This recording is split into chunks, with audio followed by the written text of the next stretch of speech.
Good morning. ஏசையாமனுடைய 5வது class இந்த class. இன்றைக்கி நம்ம தொடர்ச்சியாக ஏசையா 14வது அதிகாரம் 24 பார்க்க போகிறோம். ஸோ போன கிளாஸில் பாபிலோனை குறித்த தீர்க்க தரிசனத்தை பார்த்தோம். கர்த்தர் பெருமையை எதிர்த்து நிற்கிறவராக இருக்கிறார் அப்படின்றத குறித்து பார்த்தோம். இந்த கிளாஸில் என்ன பார்க்க போகிறோன்னா, மோவாபியரை கொடுத்து 15 மற்றும் 16வது அதிகாரத்திலையும், அதுக்கப்புறம் தமஸ்குவையும் எப்ராயிமை குறித்து 17வது அதிகாரத்திலையும், 14வது அதிகாரத்தில் 2 தேசங்கள், ஒன்று அசீரியா, இன்னொன்று பெலிஸ்தவர்கள்.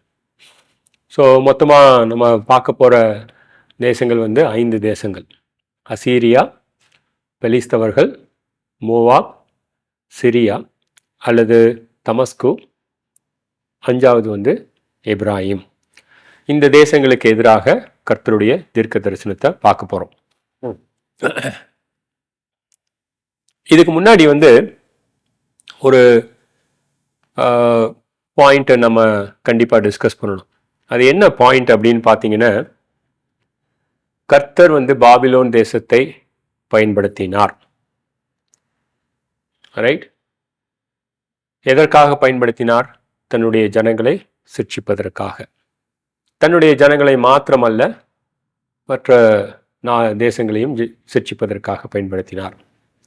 கர்த்தர் அசீரிய தேசத்தை பயன்படுத்தினார். எதற்காக அப்படின்னு பார்த்தீங்கன்னா, தன்னுடைய ஜனத்தை சிட்சிப்பதற்கும் மற்ற ஜனத்தை சிட்சிப்பதற்கும் பயன்படுத்தினார். ஸோ நம்ம இந்த மாதிரி படிக்கும் பொழுது, கர்த்தர் இந்த தேசங்களுக்கு எதிராகவும் இருந்தார். இந்த மாதிரி வசனங்களை படிக்கும்போது நம்ம என்ன நினைக்கிறோம்? கர்த்தர் தீமையை பயன்படுத்துகிறாரோ, ரைட், கர்த்தர் தீமை செய்கிறாரோ அப்படின்னு நினைக்க ஆரம்பிச்சிரும். அப்படி நினைக்க ஆரம்பிச்சோன்னா நம்ம ஆபக்குக்கை போல நினைக்க ஆரம்பிக்கிறோம். ஆபக்குக்கு 1வது அதிகாரம் 6வது வசனத்தில் ஆபக்குக்கு கர்த்தரை பார்த்து கேட்குறான், கர்த்தாவே, எங்களை விட கொடுமையான தேசத்தை நீங்கள் பயன்படுத்துகிறீங்களே, அப்போ நீங்கள் தீமை செய்கிறீங்களோ அப்படின்ற ஒரு கேள்வியை கர்த்தருக்கு எழுப்பினான். அந்த மாதிரியான எண்ணம் நமக்கும் கூட வரலாம். ஸோ இந்த தேசங்களை கர்த்தர் பயன்படுத்தும் போது ஒருவேளை கர்த்தர் தீமையை செய்கிறாரோ அப்படின்னு நம்ம இப்போ அறிஞ்சிக்க வேண்டிய கோட்பாடு ரொம்ப முக்கியமான ஒரு கோட்பாடு.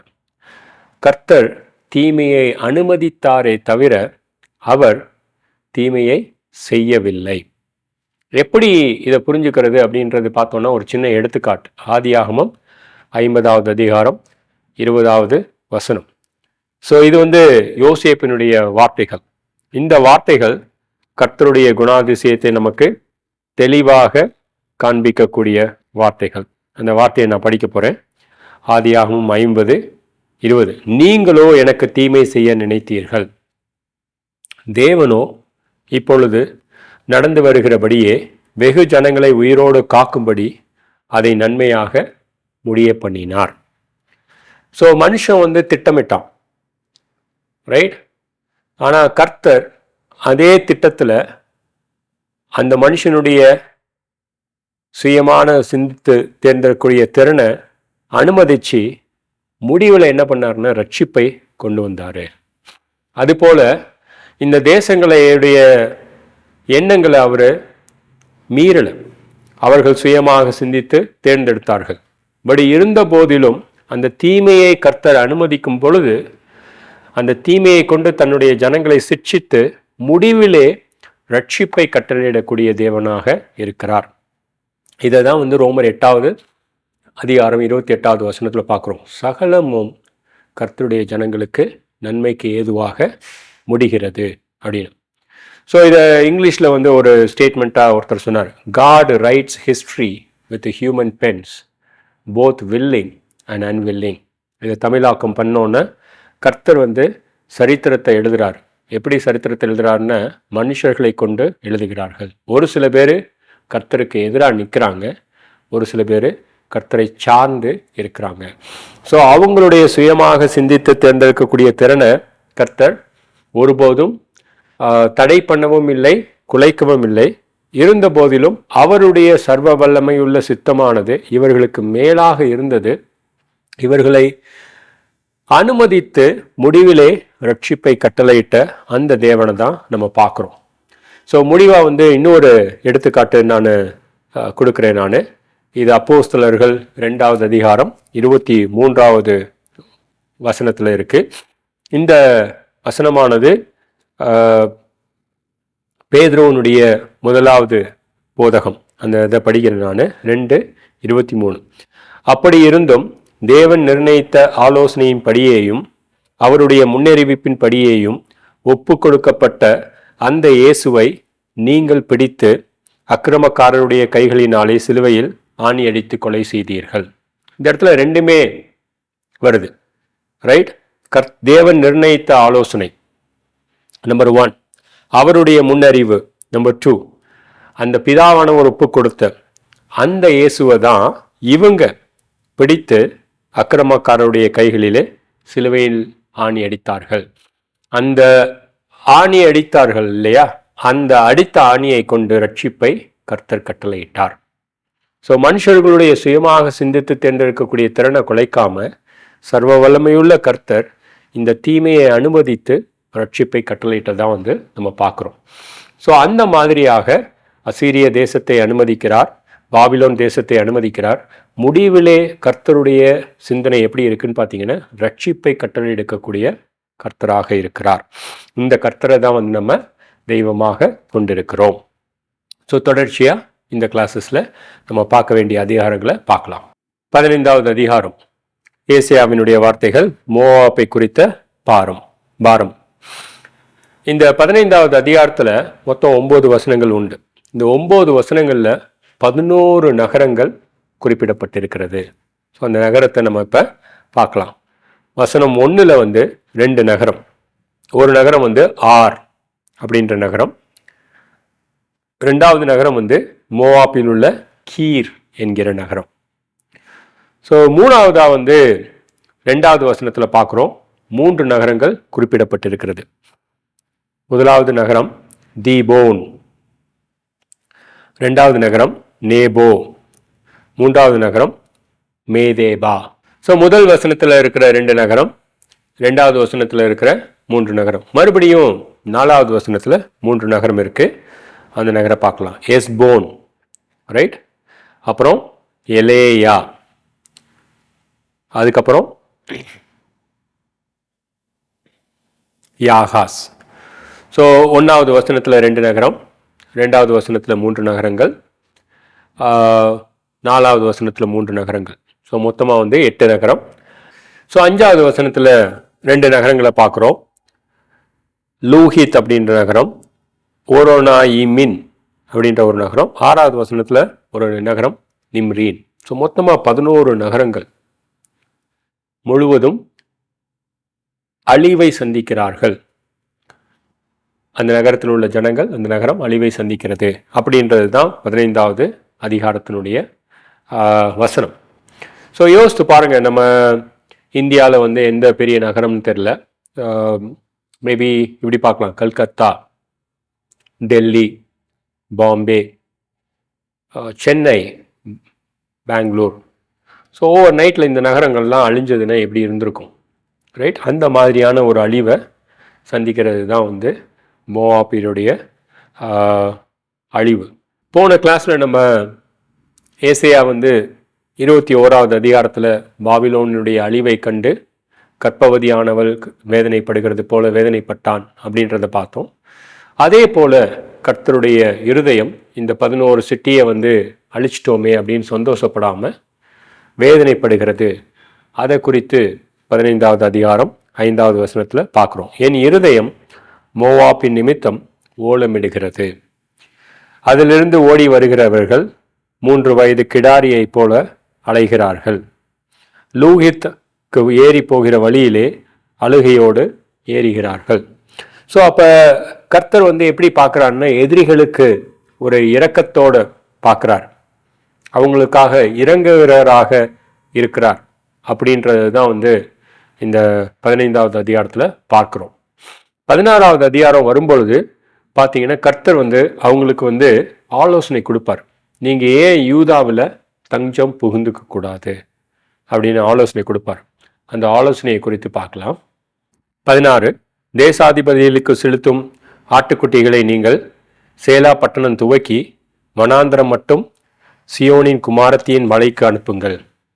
2 ராஜாக்கள் 3வது அதிகாரம் 4வது வசனத்தில் பார்த்தீங்கன்னா, மோவாபிய தேசம் இஸ்ரவேலருக்கு ஆட்டுக்குட்டிகளை வரியாக கொடுப்பாங்க. ஸோ அந்த மாதிரி கர்த்தரானவர் நீங்கள் ஏன் ஆட்டுக்குட்டிகளை சேலா பட்டணத்தில் இருக்கக்கூடிய அந்த சியோனின் மலைக்கு அனுப்புங்க, அவங்கக்கிட்ட தஞ்சம் புகுந்துக்கங்க அப்படின்னு சொல்லிட்டு மோவாபியருக்கு இடம் கொடுக்க சொல்லி கர்த்தரானவர் யூதா கிட்டேயும் பேசுவார். 4வது வசனத்தில் பாருங்கள், மோவாபே துரத்தி விடப்பட்ட என் ஜனங்கள் உங்களிடத்தில் தங்கட்டும், சங்கரிக்கிறவனுக்கு தப்ப அவர்களுக்கு அடைக்கலமாய் இரு, ஒடுக்குகிறவன் இல்லாதே போவான், சங்கரிப்பு ஒளிந்து போகும், மிதிக்கிறவர்கள் தேசத்தில் இராதபடிக்கு அழிந்து போவார்கள் அப்படின்னு இவங்க கிட்ட தஞ்சம் புகுது சொல்லுவாங்க. ரைட், இப்படி 11 நகரங்கள் அழிய போகுதுன்னு கர்த்தர் சொல்றாரு. இருந்த போதிலும் அந்த மோவாப்புக்கு என்னுடைய ஜனங்களிடம் நீங்கள் தஞ்சம் புகுந்து கொள்ளலாம் அப்படின்ற ஆலோசனையும் கொடுக்குறாரு. ஆனால் மோவாப் எப்படிப்பட்ட நாடு, எப்படிப்பட்ட தேசம்னு பார்த்தீங்கன்னா, ஒரு அகங்காரமான ஒரு தேசம். அவங்களுடைய மேட்டிமையை குறித்து 6வது வசனம் 16வது அதிகாரத்தில் பேசுகிறார்.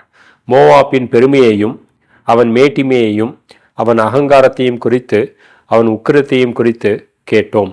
அவன் மெத்த பெருமைக்காரன், ஆனாலும் அவனுடைய வீம்பு செல்லாது.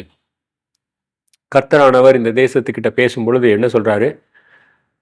என்னுடைய இருதயம் ஓலமிடுகிறது அப்படின்றார். நீங்க ஏன் ஆட்டுக்குட்டிய ஒரு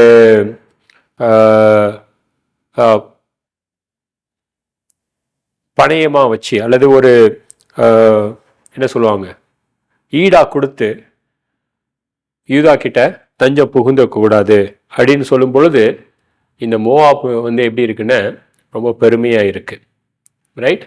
ஸோ கடைசி காலத்தில் கர்த்தர் எப்படி நியாயந்திருப்பார் அப்படின்றதையும் 5வது வசனத்தில் பார்க்குறோம். கிருபையினாலே சிங்காசனம் தாபிக்கப்படும், நியாயம் விசாரித்து துரிதமாய் நீதி செய்கிறவர் ஒருவர் அதன் மேல் தாவீதின் கூடாரத்திலே நியாயாதிபதியோடு உண்மையோடு வீற்றிருப்பார். இந்த மோவாவுக்கு எழுதப்பட்ட விதத்தில் பார்த்தீங்கன்னா, கர்த்தருடைய குணாதிசயத்தை, கர்த்தருடைய ராஜரீகத்தை ஏசியா இந்த இடத்துல 5வது வசனத்தில் கிருபையிலே ஸ்தாபிக்கப்பட்ட சிங்காசனம். ஸோ அப்போ கர்த்தர் மோவாப்புக்கு எதிராக வரும் பொழுது தண்டிக்கிற நோக்கத்தோடு வரல. மோவாப்புக்கு எதிராக வரும் பொழுது அவருடைய இருதயம் ஓலமிடுகிறது. அந்த மோவாப்புக்கு கொடுத்த ஆலோசனை இங்கே நீங்கள் தஞ்சம் புகுந்துக்கலாம். ரைட். கர்த்தருடைய கிருபை சிம்மாசனம் கிருபையிலே ஸ்தாபிக்கப்பட்ட சிம்மாசனம் அப்படின்றத பார்க்குறோம். பட் இதை எதிர்த்து நிற்கிறது, கர்த்தருடைய உதவியை தள்ளிவிடக்கூடியது என்ன அப்படின்றதையும் பார்த்தோம். மோவாபினுடைய பெருமை 6வது வசனம், மோவாபினுடைய மேட்டிமை, அவனுடைய அகங்காரம், அவனுடைய உக்கிரம். ஸோ அப்போ கர்த்தர் எனக்காக உதவி செய்ய வருகிறாரு. நம்ம சோல்வினிங்கில் போகும்போது ஒருத்தட்ட போய் சொல்கிறோம், நம்ம பாவத்துக்கு பலியான இயேசு கிறிஸ்து அப்படிங்கும்போது அந்த உதவி செய்யக்கூடிய கர்த்தரை தள்ளக்கூடியது எதுன்னு பார்த்தீங்கன்னா, ஒரு நபருடைய அகங்காரம், அந்த நபருடைய மேட்டிமை, அந்த நபருடைய பெருமையும் உக்கிரமும் தான். ரைட். ஸோ கர்த்தர் இந்த மாதிரியான நகரத்தை தான் அழிக்கிறாரு. இந்த நகரத்துக்கு எத்தனை வருஷம் டைம் கொடுக்குறாருன்னா 3 வருஷம் கொடுக்குறாரு. ஸோ அந்த வசனத்தை 13வது வசனம் மற்றும் 14வது வசனத்தில் பார்க்குறோம். 16 மோவாப்பை குறித்து அக்காலத்திலே கர்த்தர் சொன்ன வார்த்தை இதுவே, ஒரு கூலிக்காரனுடைய வருஷங்களுக்கு ஒத்த 3 வருஷங்களுக்குள்ளே மோவாப்பின் மகிமையும் அதன் மகாஜன கூட்டமும் சீரழிந்து போம், அதிலே மீதியாயிருப்பதும் மிகவும் சிறியதும் அற்பமுமாயிருக்கும் என்று கர்த்தர் இப்பொழுதே சொல்லுகிறார். ஸோ இந்த வசனத்திலிருந்து நம்ம கற்றுக்க வேண்டியது ரொம்ப நிறையா இருக்கு. ரைட். ஸோ நம்பர் 1, கர்த்தர் இந்த அழிவை குறித்து எப்படி சிந்திக்கிறாரு? 15வது அதிகாரம் 5வது வசனம். நம்மளுடைய எதிரி வீழ்ச்சி அடையும் போது நம்ம எப்படி சிந்திக்கணும் அப்படின்றதுக்குரிய பதில் அந்த இடத்துல இருக்கு. 2வது, மோவாப் எதனால் கர்த்தருடைய உதவியை உதாசீனப்படுத்துகிறாங்க? ரைட். 16வது அதிகாரம் 6வது வசனம். ஸோ கர்த்தர் நமக்கு உதவிக்கு வரும் பொழுது நம்ம எதனால் அதை தட்டி விடுறோம்? ரைட், என்னுடைய வாழ்க்கை மோசமாக இருக்குது, எதனால் நான் மற்றவங்களுடைய உதவியை எடுத்துக்கொள்ளாமல் இருக்கிறேன்? என்னுடைய பெருமை மற்றும் அகங்காரம். ஸோ இதற்கு மத்தியிலே கர்த்தருடைய ராஜரீகம், கர்த்தருடைய நீதி, கர்த்தருடைய சிம்மாசனம் எதினால் ஸ்தாபிக்கப்பட்டிருக்கிறது அப்படின்ற ஒரு வசனம் 16:5 யார் அவர் அப்படின்றதையும் நம்ம பார்க்குறோம். ஸோ த மெயின் லெசன் இன்னைக்குன்னு பார்த்தீங்கன்னா, கர்த்தருடைய உதவியை உதாசீனப்படுத்த வேண்டாமே அப்படின்ற ஒரு லெசன் தான் மோவாபிய தேசத்துக்கு கர்த்தர் பேசும்போது நம்ம கற்றுக்கொண்ட ஒரு பாடம். ஸோ தொடர்ச்சியாக 17வது அதிகாரம் பார்க்கலாம். ஸோ இந்த அதிகாரத்தில் 2 தேசங்கள், ஒன்று தமஸ்கு, மற்றொன்று எப்ராயிம். ஸோ நம்ம ஒரு நிமிஷம் பார்க்கலாம், என்னடா அது தமஸ்குன்றது சிரியா தேசமாச்சு, எப்ராயிம்ன்றது இஸ்ரவேல், இது ரெண்டும் எப்படி ஒரே அதிகாரத்தில் கர்த்தர் எழுதியிருக்கிறாரு அப்படின்றத நம்ம கொஞ்சம் யோசித்து பார்த்தோன்னா, 7வது அதிகாரத்தில் ஆகாஸ் என்பவன் ராஜாவாக இருக்கும் பொழுது இந்த தமஸ்கு தேசமும் எப்ராயிம், அதாவது யூதாவினுடைய சகோதரர்கள் 2 பேரும் கூட்டம் கூடி யூதாவுக்கு மேலே வருவாங்க. ஸோ அந்த சமயத்தில் தான் கர்த்தர் ஆகாஷ்கிட்ட சொல்லுவார், நீ உனக்கு ஒரு அடையாளத்தை கேட்டுக்கோ. ரைட், அது எவ்வளவு உயரத்தில் இருந்தாலும் சரி, எவ்வளவு பாதாளத்தில் இருந்தாலும் சரி, அதை நான் உனக்கு தருவேன் அப்படின்பார். ஸோ அந்த 2 தேசங்களும் அழிந்து போகும்னு கூட அவரே ஒரு அடையாளத்தை கொடுப்பாரு. ஏன்னா ஆகாஷ் அந்த அடையாளத்தை கேட்க மாட்டான். ஸோ அந்த 2 தேசங்களையும் இணைத்து இந்த இடத்துல கர்த்தர் பேசுகிறார். ஸோ 17:1 தமஸ்குவின் பாரம், இதோ தமஸ்குவானது நகரமாயிராமல் தள்ளப்பட்டு பாலான மண்மேடாகும். ரைட், அதே அதிகாரத்தில் பாருங்க 3வது வசனம், அரண் எப்ராயிமையும் ராஜாங்கம் தமஸ்குவையும் விட்டொழியும், இஸ்ரவேல் புத்திரருடைய மகிமைக்கு நேரிட்டது போல சீரியாவில் மீதியாய் இருப்பவர்களுக்கும் நேரிடும் என்று சேனைகளின் கர்த்தர் சொல்லுகிறார். ஸோ இந்த 2 தேசத்தையுமே கர்த்தர் தொடுவேன் அப்படின்றார். ரைட், அவர்களுக்கு எதிராக வருவேன் அப்படின்றார். ஸோ ஏன் கர்த்தர் தன்னுடைய ஜனங்களுக்கு எதிராக வர்றாரு அப்படின்றத ரொம்ப அழகாக 17வது அதிகாரத்தில் அவர் எழுதியிருப்பார். ரைட், ஸோ வரேன் அப்படின்னு பார்த்தீங்கன்னா 10வது வசனம் 17, உன் பலமாகிய கண்மலையை நீ நினையாமல் உன் ரட்சிப்பாகிய தேவனை மறந்தாய். எப்ராயிம் கர்த்தரை மறந்துட்டாங்க. ரைட், ஸோ கர்த்தர் உருவாக்கினவரை அவர்கள் மறந்தார்கள். ஆதலால் நீ நேர்த்தியான நாற்றுகளை நட்டாலும் அந்நிய தேசத்து கன்றுகளை வைத்தாலும் பகற்காலத்திலே உன்னுடைய நாற்றை வளரவும் விடியற் காலத்திலே உன்னுடைய விதையை முளைக்கவும் பண்ணினாலும் பலனை சேர்க்கும் நாளிலே துக்கமும் கடும் வேதனையும் உங்களுக்கு அறுப்பாயிருக்கும். கடின உழைப்பு பண்ணி துக்கத்தையும் கடுமையான வேதனையும் இவங்க அறுவடை செய்வாங்க. ஏன் அப்படின்னு பார்த்தீங்கன்னா, இவங்க உழைக்கலை அப்படின்னு இல்லை, இவர்களுடைய தேவனை இவர்கள் மறந்தார்கள். ஸோ கர்த்தர் நியாயம் தீர்க்கும் நாளில் தான் இவங்க தேவனையே நினச்சி பார்ப்பாங்க. 7வது வசனத்தில் பாருங்க 17:7, அக்காலத்திலே மனுஷன் தன்னுடைய கைகளின் கிரியையாகிய பீடங்களை நோக்காமலும் தன் விரல்கள் உண்டு பண்ணின தோப்பு விக்கிரகங்களையும் சிலைகளையும் நோக்காமலும் தன்னை உண்டாக்கினவரையே நோக்குவான். அவன் கண்கள் இஸ்ரவேலின் பரிசுத்தரை நோக்கி கொண்டிருக்கும். ஸோ அப்போ எப்ராஹிமுக்கு எதிரான தீர்க்க தரிசனம் என்னென்ன? கர்த்தருடைய சிட்சிப்பு, அவர்களுடைய அழிவு அல்ல. ஸோ கர்த்தர் இவர்களை தன்னுடைய பக்கம் திருப்புகிறார் என்பதை குறித்த தீர்க்க தரிசனம் தான் இந்த தீர்க்க தரிசனம் இருக்கும். ஸோ ஏசியா 17வது அதிகாரத்திலிருந்து நம்ம என்ன கற்றுக்கிறோம் அப்படின்னு பார்த்தீங்கன்னா, கடினமான உழைப்பு பண்ணி இருந்தும் அவர்கள் வேதனையை அறுவடையாக செய்தார்கள். ஸோ அவர்கள் வேதனையை அறுவடையாக செய்ததுக்கு காரணம் அவர்களுடைய கடினமான உழைப்பு இல்லை அப்படின்னு இல்லை, கர்த்தரை மறந்து போனார்கள். ஸோ அந்த நியாய தீர்ப்பின் நாளிலே கர்த்தரை நினைவு கூறுவார்கள் அப்படின்றத நம்ம பார்த்தோம். ஸோ இப்போ 14வது அதிகாரத்தில் நம்ம பார்க்க வேண்டிய 2 தேசங்கள் இருக்குது, அதையும் நம்ம முடிச்சிடலாம். 14வது அதிகாரம் 24வது வசனம், நான் நினைத்திருக்கிறபடியே நடக்கும், நான் நினைத்தபடியே நிலை நிற்கும் என்றும் சேனைகளின் கர்த்தர் ஆணையிட்டு சொன்னார். ஸோ 24 28 வரைக்கும் இந்த தீர்க்க தரிசனமானது அசீரிய தேசத்தை குறித்த தீர்க்க தரிசனம். நம்ம உடனே நினச்சி பார்க்கலாம், என்னடா அது அசீரிய தேசத்தை குறித்து தான் நம்ம 10வது அதிகாரத்தில் ஏற்கனவே பார்த்தோமே அப்படின்னு.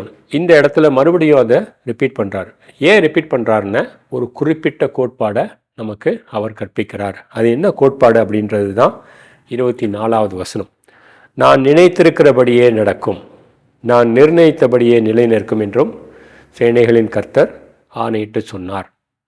ஸோ அதை கர்த்தருடைய திட்டமானது எந்த ஒரு மனுஷ பலத்தினாலும் தடுத்து நிறுத்தப்பட முடியாமல் இருக்கும். யாருமே கர்த்தருக்கு எதிராக நிற்க முடியாது. ரைட்? ஸோ நீங்கள் ஏசாயா 36வது அதிகாரத்துலேருந்து 39வது வசனம் வரைக்கும் அதிகாரம் வரைக்கும் பண்ணின அந்த கிளாஸஸில் வந்து என்ன பார்த்தோன்னா, நீங்கள் போய் படித்து பார்த்தீங்கன்னா தெரியும். ஸோ அந்த ரப்சக்கே அப்படின்றவன் வந்து கர்த்தருக்கு எதிராக அவ்வளோ சத்தமிட்டு பேசுவான். ரைட்? ஸோ அந்த நபர்கிட்ட வந்து கர்த்தர் பேசுவார். எப்படி பேசுவார் அப்படின்னா, ஒரு தேவதூதன் மூலமாக பேசுவார். 1,85,000 அசீரிய வீரர்கள் ஒரே ராத்திரியில் மரணம் அடைவாங்க. அந்த மாதிரி கர்த்தர் பேசுவார். ஸோ அப்போ அசீரிய தேசம் என்ன நினச்சிருக்கோம், என்னை யாரும் தடுத்து நிறுத்த முடியாது, நான் யூதா பட்டணத்துக்கு கண்டிப்பாக பண்ண வேண்டியதாக பண்ணுவேன் அப்படிங்கும்போது ஓவர் நைட்டில் வந்து கர்த்தருடைய திட்டம் அதை முறித்து போடும். ஆனால் கர்த்தருடைய திட்டத்துக்கு எதிராக இவர்கள் யாரும் நிற்க முடியாது அப்படின்றது தான் வந்து 24வது அதிகாரத்தில் வசனத்திலிருந்து 28வது வசனம் வரைக்கும் 14வது அதிகாரத்தில் உள்ள மெசேஜ். ஸோ கடைசியாக 29வது வசனத்திலிருந்து 32 வரைக்கும் இது எந்த தேசத்தை குறித்த ஒரு தீர்க்க தரிசனம் அப்படின்னா, பெலிஸ்திய தேசத்தை குறித்த தீர்க்க தரிசனம். இதில் நம்ம என்ன பார்க்குறோன்னா, 29ல் முழு பெலிஸ்தியாவே, உன்னை அடித்த கோல் முறிந்ததென்று அக்களிப்பாய் இராதே, பாம்பின் வேரிலிருந்து கட்டுவிரியன் தோன்றும், அதன் கனி பறக்கிற அக்னி சர்ப்பமாய் இருக்கும். ரைட்? ஸோ இதோடைய கான்டெக்ஸ்ட் புரிஞ்சாதான் இந்த வசனம் புரியும். கான்டெக்ஸ்ட்ன்றது அந்த சூழ்நிலை. அதில் என்ன அப்படின்னு பார்த்தீங்கன்னா, பெலிஸ்தியாவை அடித்த அந்த அசிரியாவோட ராஜா இறந்து போயிடுவோம். உடனே பெலிஸ்தியா வந்து ரொம்ப சந்தோஷப்படும், இனிமேட்டுக்கு நமக்கு எதிரி யாரும் இல்லை அப்படின்னு. ஸோ அப்போ கர்த்தர் சொல்கிறாரு, பாம்பின் வேரிலிருந்து கட்டுவிரியன் தோன்றும், அதன் கனி பறக்கிற அக்னி சர்ப்பமாக இருக்கும். கட்டுவிரியன் இன்னும் even more poisonous snake. Right? இதுக்கு அடுத்து வர ராஜா வந்து உன்னைய கண்டிப்பாக அடிப்பான் அடிம்பார். ஸோ அப்போ இங்கே நம்ம என்ன மெசேஜ் பார்க்க வரோம் அப்படின்னு பார்த்தீங்கன்னா, ஓ வந்த பிரச்சனை போயிடுச்சு அப்படின்னு சந்தோஷப்படாத, உடனே உன்னுடைய நம்பிக்கை எங்கே இருக்கணும்னு பாரு அப்படிம்பார். 32வது வசனத்தில் தான் அந்த இது. இப்பொழுதும் இந்த ஜாதியின் ஸ்தானாதிபதிகளுக்கு மறு உத்தரவு சொல்லப்படும், கர்த்தர் சியோனை அஸ்திபாரப்படுத்தினார், அவருடைய ஜனத்தின் சிறுமையானவர்கள் அதிலே திடன் கொண்டு தங்குவார்கள் என்பதே. ஸோ பிரச்சனை ஓஞ்சி போச்சு, டெம்பரவரி ரிலீஃப் கிடச்சிருச்சு அப்படின்னு சொல்லி சந்தோஷப்பட வேணாம். உண்மையான நம்பிக்கை, உண்மையான உதவி கர்த்தர்கிட்ட இருக்குது, கர்த்தர்கிட்ட தஞ்சம் போகணும் அப்படின்ற ஒரு செய்தியை தான் இந்த இடத்துல நம்ம பார்க்குறோம். ஸோ இன்றைக்கி கிளாஸில் வந்து அசீரியாவுக்கு கொடுக்கப்பட்ட செய்தி 14, 24லேருந்து 28 வரைக்கும் கர்த்தருடைய திட்டத்தை ஒருவரும் நிறுத்த முடியாது. 29லேருந்து 32 14வது அதிகாரம் பெலிஸ்தியாவுக்கு கொடுக்கப்பட்ட செய்தியிலேருந்து நம்ம கற்றுக்கொண்டது என்ன அப்படின்னு பார்த்தீங்கன்னா, கர்த்தரே உண்மையான உதவி, அவர் மாத்திரமே நமக்கு தஞ்சமாக இருக்க வேண்டும். பிரச்சனை முடிஞ்சு போச்சுன்னு சொல்லிட்டு ரொம்ப சீக்கிரமாக சந்தோஷப்படக்கூடாது. 15, 16 வந்து மோவாபிய தேசத்துக்கு அவர் கொடுத்த அந்த தீர்க்க தரிசனம் என்ன அப்படின்னு பார்த்தீங்கன்னா, பெருமை கர்த்தருக்கு எதிரானது. ரைட்? கர்த்தர் இந்த அக்கிரமக்காரர்களின் அழிவை குறித்து புலம்புகிறார். இந்த அக்கிரமக்காரருக்கு கர்த்தர் உதவி செய்ய வல்லவராயிருக்கிறார். அவருடைய சிம்மாசனம் கிருபையிலே ஸ்தாபிக்கப்பட்டிருக்கிறது அப்படின்றது. 17வது அதிகாரத்தில் தமஸ்குவையும் இஸ்ரவேலையும், அதாவது எப்ராஹிம் கொடுத்த தீர்க்க தரிசனத்தில் பார்க்குறோம், இவர்கள் அவர்களை உருவாக்கினவர்களை இவர்கள் மறந்தார்கள். அதனால் கடினமான உழைப்பு இருந்தும் வேதனையை தான் அறுவடை செஞ்சாங்க. கர்த்தரை நினைவு கூறுவதுன்றது ரொம்ப முக்கியன்றதை பார்த்தோம். So thank you so much. நம்ம ப்ரே பண்ணிக்கலாம். கர்த்தாவே, இந்த கிளாஸுக்காக நன்றி. தொடர்ச்சியாக எங்களுடைய ஏசையா பாடங்களை நீங்கள் ஆசீர்வதிக்க வேண்டும் என்று ஜெபிக்கிறோம். இயேசு கிறிஸ்துவின் நாமத்திலே ஜெபிக்கிறோம். ஆமேன்.